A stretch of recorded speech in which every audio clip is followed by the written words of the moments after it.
listeners, and welcome to Momentum, a Race Forward podcast.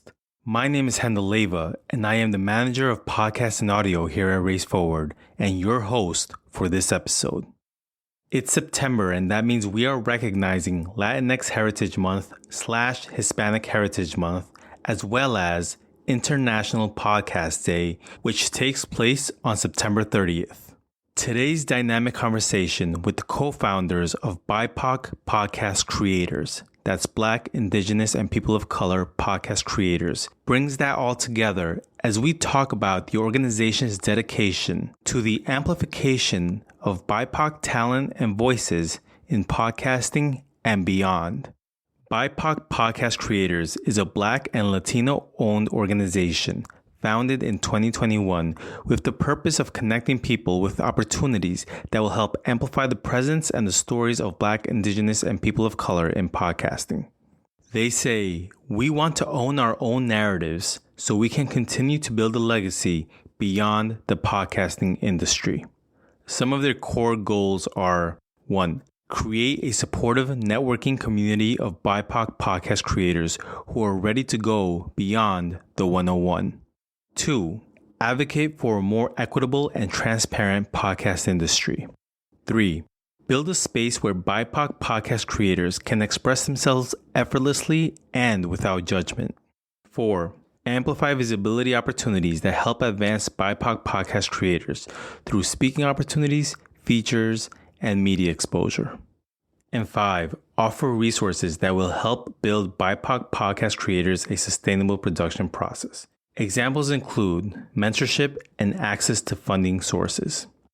Tangia Alawaji Estrada is a storyteller, business builder, and PR consultant. She's been featured in publications such as USA Today, Bustle, and The Identity of She magazine. Using her background in community organizing, organizational leadership, and public policy, Tangia is passionate about advocating for equity in all things. Having served in roles from grassroots organizing to directing statewide campaigns, Tangia knows what it takes to roll up her sleeves and do the messy work of fighting for change. She is also the creator of the wellness podcast, Wellness Confidential, and the USA Today recognized podcast, That's What She Did, a show that amplifies the voices of brilliant women.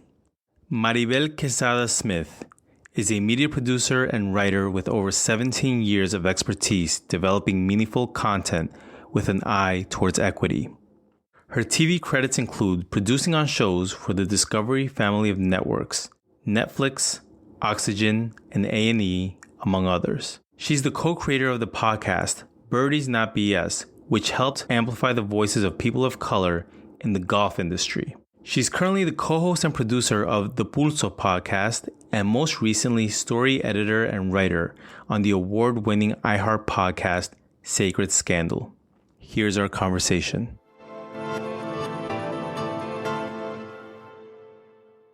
Welcome, Maribel and Tangia, to Momentum, a Race Forward podcast. We just saw each other at Podcast Movement 2023 in Denver, Colorado.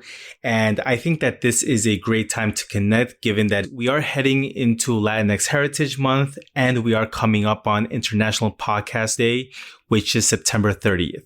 So I think this is a great time for us to come together and talk about the story and the movement behind BIPOC podcast creators and the moves that you both have been helping to make within the podcast industry. So welcome to Momentum to the both of you. Thank you so much for having us, Hendel. Thank you. So to begin, I wanted to ask each of you your origins as to what was your inspiration to start podcasting and what were your first podcasts about?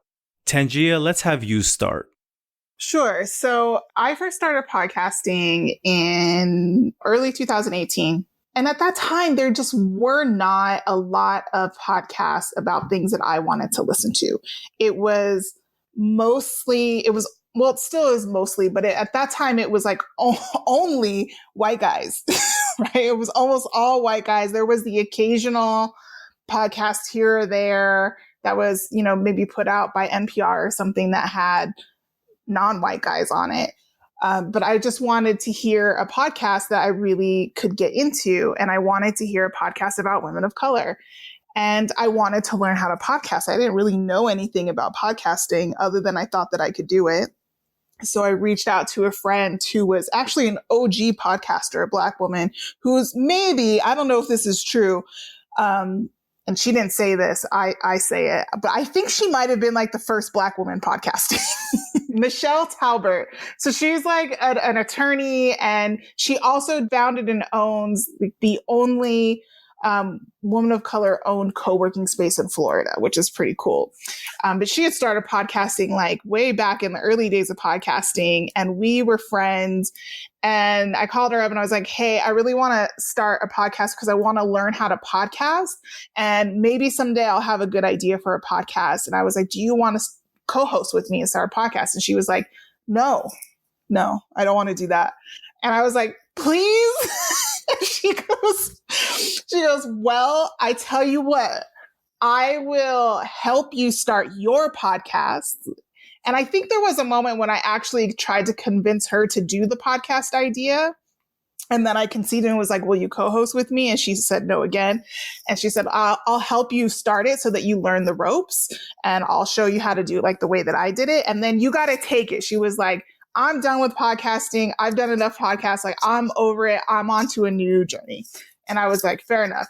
So we did this like marathon recording where we recorded every day for 2 weeks. And we did like 24 episodes or something.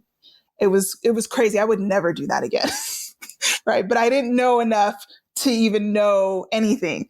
I was just working with her schedule. And so recorded all these episodes, got down to the last 3 episodes. And I just said, sort of on a whim, no plan, I just said, hey, if you want to hear this podcast anymore, then you need to DM me and let me know that you like it. Otherwise, it's going away forever. No hard feelings. Someday I'll have a good idea for a podcast and I'll go make that podcast or whatever.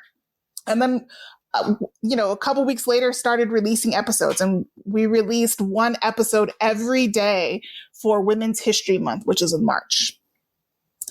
And I honestly kind of forgot about it, right? Because the episodes were pre-recorded. I very quickly learned how to edit them on GarageBand on my computer, put them out there, and they were just auto-releasing. And then one day I started getting all these DMs, and people were like, yes, bring back the podcast. And I was like, I guess I do have a good idea for a podcast. So I'm going to do that. And so that podcast that's What She Did podcast. It still lives out there. It was a show about women leaders, innovators, and rebels you don't already know.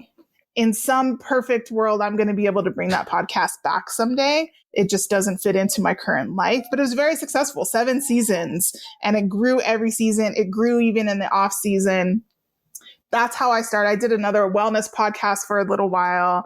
And I don't have time in my current life to do my own podcast anymore, but we do other things. Sounds dope. All right, Maribel, let's turn to you. So I had spent a lot of time blogging and writing, just doing personal blogs and then writing for work, writing in television, producing in television. And there came a time where I was kind of ready to showcase my voice in a different way. And I turned to podcasting because I felt like it was time to have my voice out there in a different way. I usually was behind the camera, behind the scenes. And I had things to say and I wanted to share things. So podcasting came naturally as an extension of my blogging. And I, like Tangia, I had to kind of dig into it and figure out how to get back to it. And I do say get back to it because in 2008, I actually did have a few podcast episodes. And that was back when every episode was essentially a podcast. Some people still refer to it that way, but back in the day, a podcast was the file that went out. So not like the show itself, but each file was called a podcast.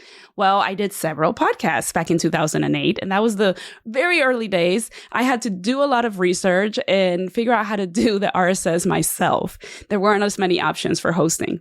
So fast forward to 2018, I start to go into it again, and I created my own podcast. It was called Diferente. It's now still out there, but a little dormant.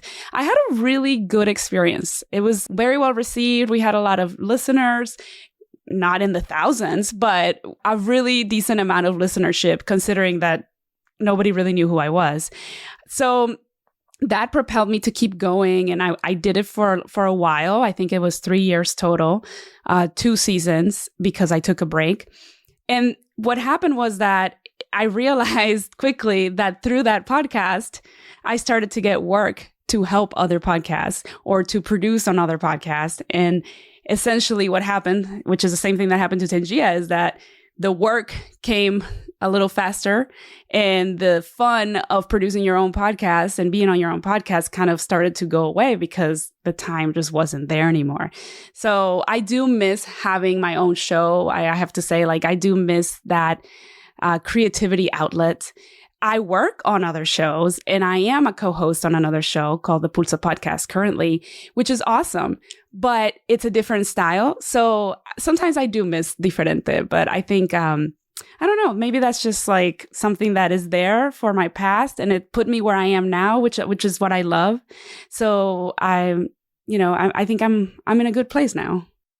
Yeah, and I'm glad that both of you are referencing dates, right? So 2008, 2018, right? So this journey has been going on for a while. And I believe that I met both of you maybe 2 or 3 years ago. I think the year before. We met in 2019. That's what I was going to say. It was almost right before the founding of BIPOC Podcast Creators. And so wanted to ask each of you, and I'll start with you, Tangia, what were some of the challenges that you began to face individually that made you want to say, I need to be a part of something that eventually became the BIPOC Creators? So I think the first thing was that it felt isolating. And I think as a woman of color, that's throughout my career has been in largely white spaces. I just didn't want to do something again that I cared about and have that feeling of isolation anymore. And so Maribel and I at the time were part of a Facebook group called Women of Color Podcasters. And so we got a lot of community, that sense of community and colleagues and just a sort of a support system online in the industry. And then that Facebook group went away. And we were like, well, now what? Those were our people. How do we stay connected with our people? And it was one thing that I think really helped me with that feeling of isolation. Again, at that point in my career and at this point in my career, I don't want to feel isolated anymore. I shouldn't have to, not in this multicultural world where people of color are actually the global majority. I shouldn't have to feel like the only one. I shouldn't have to feel like I'm shouting to, get over the noise of people that refuse to acknowledge my existence. And so that for me was the strong motivation for once that other Facebook group went away, wanting to start something. And then what about you, Maribel? Did you have a similar experience? Yeah, the biggest motivation was that we still needed a platform for the community that we had felt. Tangia and I both felt very connected during that time that we shared at Women of Color Podcasters inside of that community.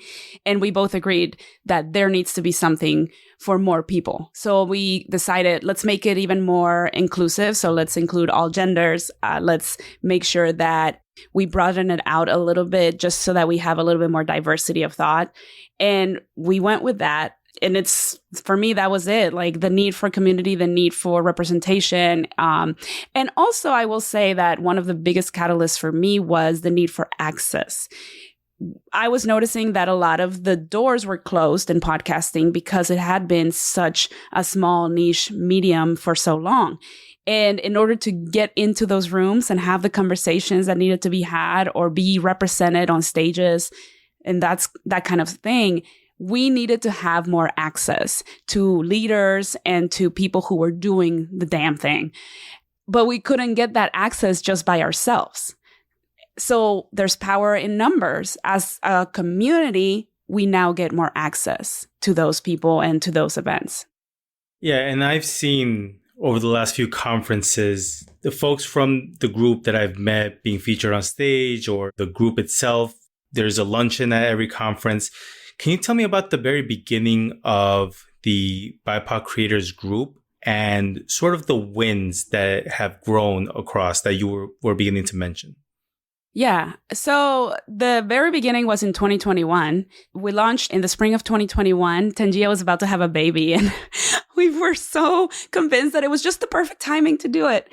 And it was like what? We launched 2 weeks before I went into labor? Yeah, it was nuts. I was basically, I there's no resentment here when I say this, but it was basically just like me and a couple other people who were kind enough to moderate with me for the first 3 months because she was on maternity leave. So it was kind of hilarious. But we had this idea that there would be maybe 100 or 200 people that would join the group eventually, and we would grow very slowly. Well, in the first 30 days that we were a group and a community, we had like 200 people join in the first 30 days. Which really got us excited. And we went to the first podcast movement as a group, as an official BIPOC Podcast Creators group in 2021. We had an event there, and that event led us to realize that there was a lot more interest out there. So we started growing from there. We expanded to actually make it an official company. So we registered it as a company. And then slowly, things started to develop from there, created more event partnerships. We started doing some webinars, some learning experiences, networkings. Now, at this point, we've had our first official audio social event in Denver, which was the first event we've ever done outside of a conference. And it was amazing. It was sold out. So we've seen a lot of growth in the last 2 years. Tangia, what do you want to add to that in terms of the wins over the past few years for the group? So some of those have been really big wins in terms of just growth, right? So like we started out thinking, wouldn't it be cool if we had a community of 200 people, and we're now sitting at around 1,800 folks in the community, which is a huge win. But I think there's also all of these other smaller wins that we don't often get a chance to talk about. You know, just before we started recording, your producer, Hendel, mentioned that you all came together because of a live that we did in the community where you were looking for someone to join your team. And that person saw that recording and you all got together, and now they're working with you, right? So those are the kind of stories that we love to know about, because we know the impact that it's having in people's individual lives. And while we created BIPOC Podcast Creators because we wanted to build this community in the industry, the underlying thing that I think that we were trying to get at with is the opportunity for economic sustainability in all of our lives. And so anytime something like that, what could happen with you and your producer, that makes it all worth it, right? There's all kinds of little drama things that we have to deal with and all kinds of little difficulties, but that makes it worth it. And I think there's been lots of stories like that over the last couple of years. They're just harder to get to. And it usually takes somebody coming up to us and being like, hey, this thing happened for us to know about it. So they're a little harder to quantify, but there's a lot of little things like that where we know that the community has been able to create some economic stability for folks in the community, which is huge for us. I will throw in that we've had some of our other big wins have been the partners that have come to work with us and who have expressed their support monetarily. You know, having people and organizations like NPR, Podcast Movement, Simplecast, Libsyn, just to name a few, the Podcast Academy. This really is an amazing showcase of collaboration in the industry. And it goes to show how powerful it is to have a community come together with the same goal in mind of amplifying the voices of people of color in the podcasting industry and beyond, and how that makes a difference when it comes to getting that representation and getting that access into these types of organizations. So this is for both of you. You have both presented at Podcast Movement. You know, we've mentioned this several times. It's the largest conference for podcasters and the podcast industry. And you presented several years in a row. I think that there was one title of a session that sticks out. It was F Hollywood. Both of you are laughing right now on camera, right? But it's what sticks out in my mind, right? As in terms of using a workshop title to talk about groundbreaking and innovation. Can you tell me more about the themes of those presentations that you presented at that you have found important for the larger audience, and the biggest insights that you both presented as part of those panels? So with that particular panel, our goal was to remind people that we don't need to shape the industry to be exactly the same as other industries have been in the past, that we can do better, that we can learn from their mistakes and build something stronger, build something that's more equitable, more transparent, and that's more friendly towards diversity and people of color in general. So that's why the title started that way. Obviously, we know that a good title draws in a good amount of crowd. So that's important when it comes to speaking. But in general, for us, like that was the biggest message. And we wanted to then have the conversation with some of the leaders in podcasting up there who have been around for a while about what are the things that we can do differently and how do we learn from the mistakes of people in Hollywood so that we can do something that's even better. Because there was this notion for a long time, and this stemmed from an article that Ashley Carman wrote about a year and a half ago, where she said that the Ambies were like the Oscars of podcasting. And people use that term all the time to connect the two, which I understand that comps are important when you're explaining something new to someone who doesn't know anything about that subject. I get it. But in the article, she kind of did a lot of comparison. And I was saying, you know what? We don't want to be Hollywood. We're not trying to be the Oscars. This is something new and something different. And let's celebrate that. Just because we're smaller and we're growing doesn't mean that we need to strive to be like Big Brother over there. No pun intended. And that was really the main reason for that specific conversation. Yeah, I mean, I would say that in terms of insights, one thing that always comes up is that remembering that podcasting as an industry is still very young, right? Like you'll hear, I don't know, these silly quotes out in the ether that the podcasting bubble has popped. What bubble? There's still so many folks that, while they may have heard of podcasting, have not truly discovered it yet, right? There's entire populations of people, especially outside of the US, that are just now starting to discover podcasting. And I think that's one of the insights that always comes out of discussions that we have and talks that we do, is that there's so much growth still happening. And so there's so much opportunity. And I think one of the key insights that I love about this industry and the growth that happens is I really believe that folks of color inside the US, outside of the US, people of the global majority are the reason that podcasting is growing, right? So historically, however short the history of podcasting is, it's been like a white guy in tech thing. Like that's how it started, white guy in tech, right? And then more white guys in different industries, and then a lot more white guys, and then white women. And then once folks of color started creating podcasts, they brought their communities with them. For example, I was the first person in my family to start listening to podcasts and to start a podcast.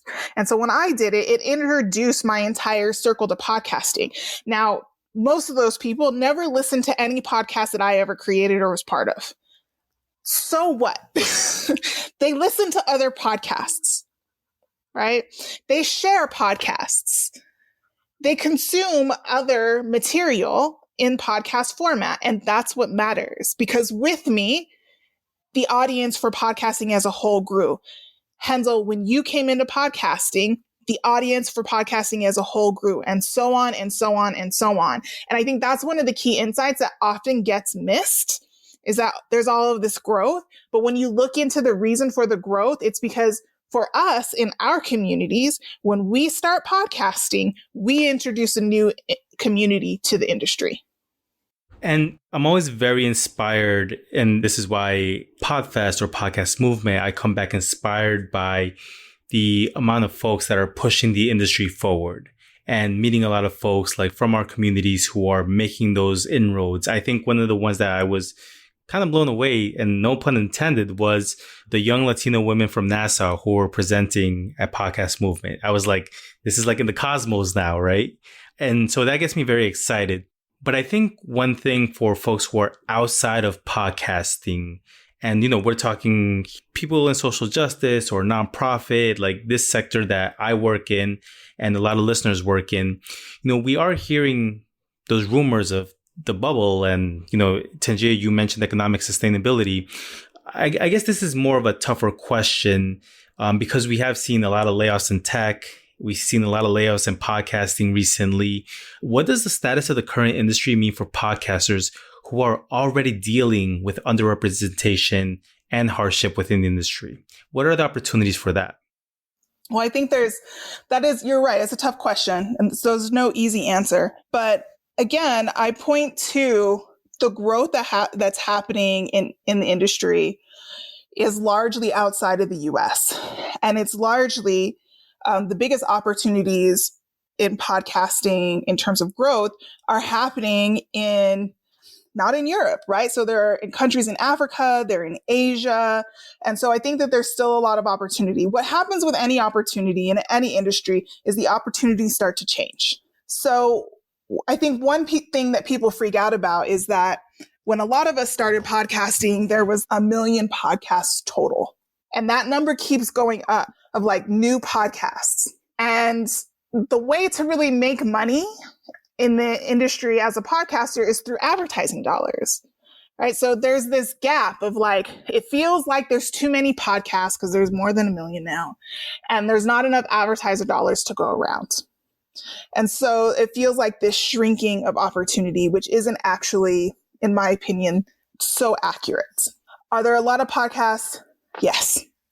Most of those podcasts are not active. It's, people trying to learn how to podcast and then they figure out that it's actual work and it takes a lot of dedication and commitment. And they're like, yeah, this isn't for me. And then you have on the other side of that, you have these advertisers that are like, well, we see the opportunity to advertise with these podcasts. We know that ads in the podcasting space have way bigger ROI than any other form of media. We're going to invest in that, but we're only going to invest in shows that get 10,000 plus downloads per week, per month. Okay, so now you've just cut out the 90% of podcasters because they're not going to get that many. So I think the opportunity here is in helping those companies to understand that the niche audience is actually where it's at, because the niche audience is actually a loyal audience. One thing that has caused people to freak out is a lot of shows were started over the last couple of years with celebrities, and then those shows didn't do so well. And what it should have taught folks is that just because somebody is a celebrity and they're popular, it doesn't mean that they can build a community. It doesn't mean that they have brand loyalty. And a lot of these smaller niche podcasts have exactly that. Right. So it's an opportunity, I think, for these companies to be able to see that they can take those dollars to smaller, more niche shows and actually get more ROI, which bodes really well for the independent podcaster. I would add that when you're talking about layoffs and the things that have gone on in the industry as a whole, when it comes to people losing their jobs, things like that in podcasting, we saw a lot of that. But I do believe that what we saw was an overcorrection of what happened 2 years ago, where every company was launching podcasts and every big media company was acquiring podcasting companies. And all of a sudden, 2 years later, they realized, oh, okay, we hired too many people. We had too many shows that were not really pushing the numbers we needed, or not really making us money, or not really being produced correctly in some cases. We've heard of that too. So that's why a lot of the layoffs have happened. It's not necessarily a sign that the market is doing poorly or that the industry is doing poorly. It's just a sign that things have to be adjusted and that the decision making wasn't on the right track for the type of content that was being created. Like Tangia said, a lot of celebrity-led content, a lot of big brands, big names were coming into the fold who didn't really necessarily fit in with the medium. So there's an overcorrection going on. I think, and I'm hopeful that companies have learned their lesson and that things are being restructured correctly now. And I think that we're going to see an expansion in the next couple of years again, but in a different way. And it probably won't happen as quickly as it did 2 years ago. And so on that note, Maribel, I want to actually pivot because I've seen you start doing work internationally, right? This is something that I've seen, and other folks too, such as Ariel Nissenblatt. I've seen that she's been traveling to Asia, right, to speak. Can you talk about those international opportunities? Tangia began mentioning them, but what work have you done internationally? Was it Saudi Arabia that you traveled to? Last fall, we were invited to a conference that was happening in Saudi Arabia, and it was the first ever audio conference they've ever had. Saudi Arabia was a closed, country for a long time. So we were some of the first visitors in that arena of media and audio. And we were very excited. Tangia and I went. We were asked by them to teach some workshops for their creators.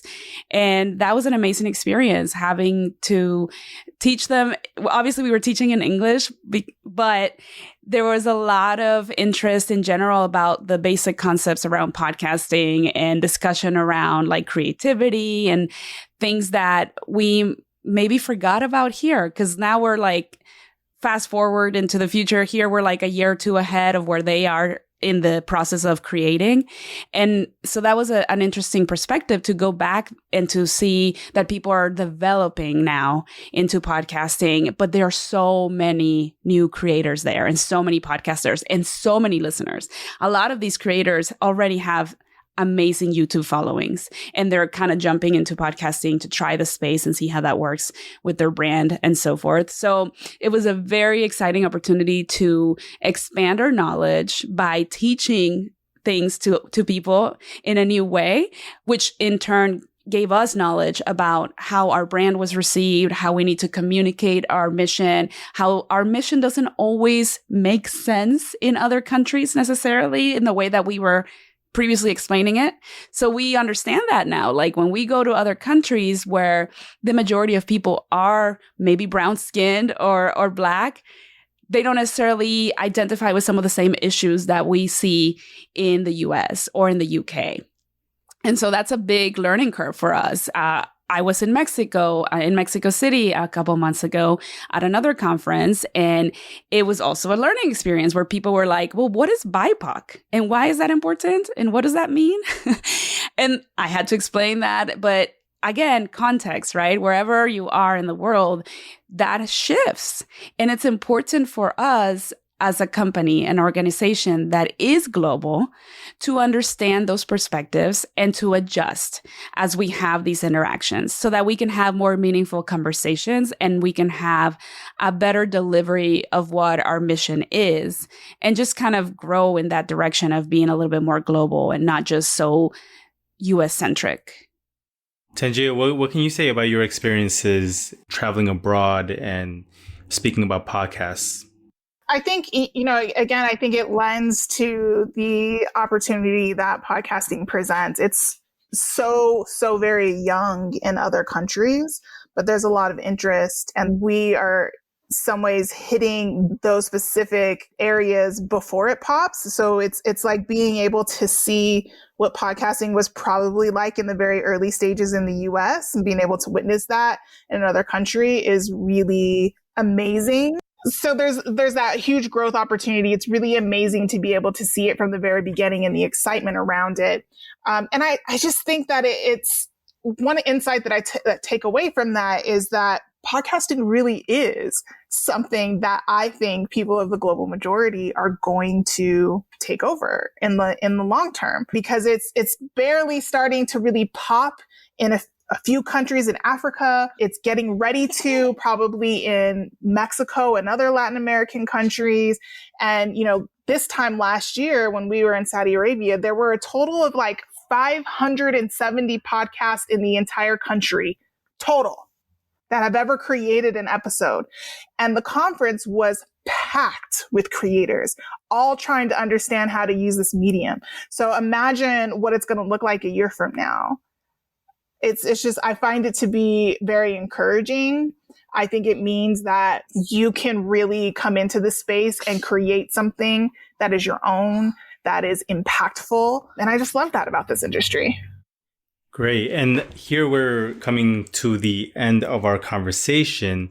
And with that, as I mentioned, this is an audience of people who are interested in social justice, racial justice practitioners, educators, artists, etc. So going back to the core of why you love podcasting in this industry, how would you encourage folks to use this medium in 2023 based on your journey so far? I would encourage folks to use this to share their story, but not just their personal story of struggle, which is so often the case in our communities. I would love to hear more stories from our creators of color that celebrate things, that go into topics that are not necessarily stereotypical of our cultures, that explore things that are wins, that explore journeys that are not necessarily seen on television or other mediums about people of color. That, I think, is where there's a lot of excitement and where I think we have a lot of opportunity to keep growing. I think for me is I would really encourage creators to use this medium to create community. That could be like around a specific topic. It could be around a niche. It could even be around a business. But I think that was, when we look back over the last 2 years and think about all of these shows that went away because they were celebrity led. One of the lessons from that should be that just because somebody is popular in like Hollywood doesn't mean that they can or should create a community, right? Most of them failed at that. Like they could get initial numbers because they're a no name, but they couldn't get anybody to act, right? And that's the test of a true brand. The test of a true brand is that you can build influence and that you can build a community. And you need both in order to have a successful brand. So I would say build a community. It's going to help your brand grow overall, but it also is going to make sure that you have impacts. Do something with it. Doesn't matter what you're going to build it around, but build it. All right. Well, I'm inspired, and now it's promo time. So let's start with you, Maribel. You want to shout out your handles, your website? What do you have for us? You can find me on social media at Maribel_QS. And then you can find our website at www.BIPOC podcastcreators.com. And you could find me at tangiarenee.com or on the other places on the internet at Tangia Renee. And I will say that coming up in October 26th, we will be in Phoenix for the second Audio Flavor Social. So that's our in-person signature event. If you're in the Phoenix area, come out and see us. Tickets will be available soon. Go to our website for coming events, and we hope to see you there, or maybe next year in another city when we bring Audio Flavor Socials to you. All right. Thank you both. That's the end of the interview. Thank you so much.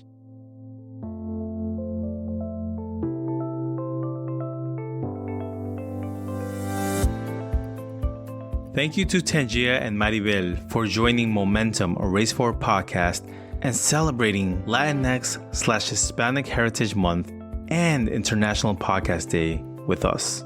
For our listeners, you can rate and subscribe to the show on Apple Podcasts and Spotify, and visit our social media at Race Forward on Facebook, Instagram, and X. You can also support Race Forward's work by texting RFPOD to 44321 to help us keep the momentum going. Until next time, this has been Hendeleva, and thank you.